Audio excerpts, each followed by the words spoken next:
सोमवार की अगर प्रदोष पड़ती है, बहुत ध्यान से सुनना महाराज, सोमवार की प्रदोष पड़ती है तो शंकर भगवान कैलाश पर निवास करते हैं। मंगलवार की प्रदोष पड़ती है तो शिव काशी में निवास करते हैं। बुधवार की प्रदोष पड़ती है तो शिव रजत भवन में निवास करते हैं। गुरुवार की प्रदोष पड़ती है तो शिव गंगा के स्थल पर निवास करते हैं। शुक्रवार की अगर प्रदोष पड़ती है तो शिव नीलकंठ पर विराजमान होते हैं।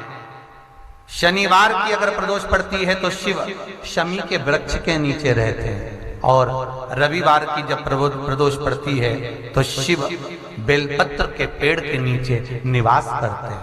महाराज ये एकादशी शंकर से कह रही है कि आपका स्थान ये नहीं कि आप कैलाश पर मिले, उस वार को, उस तिथि के दिन, उस अनुकूल।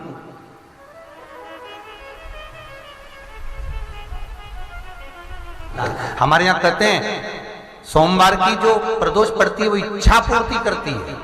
मंगलवार की प्रदोष रोग से मुक्ति देती है। बुधवार की प्रदोष कामना की पूर्ति करती है। गुरुवार की प्रदोष शत्रुओं का नाश करती है। शुक्रवार की प्रदोष सुख और शांति देती है।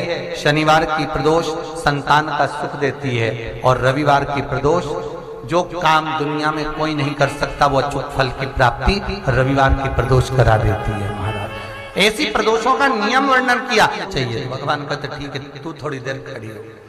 एकादशी सम्मुख खड़ी हुई।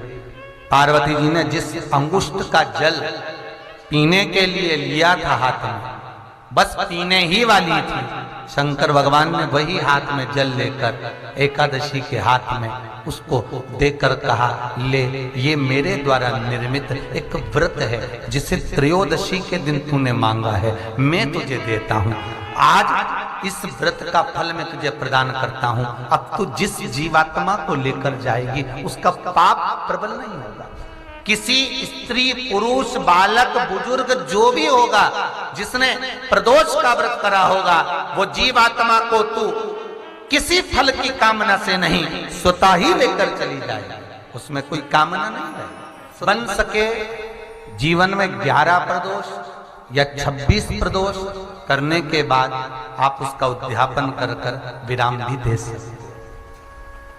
पर जीवन में एक बार प्रदोष का व्रत मौका मिले, जिस कामना से जिस दिन का भाव आपके मन में आए कि मुझे रोग से मुक्ति पाना है तो ये प्रदोष मुझे करना है, मैं रोग मुक्ति के लिए, हम मंगल, जो भी आपके मन में आ रहा है, संतान प्राप्ति के लिए शनिचरी प्रदोष, आप उसका स्मरण करें। फिर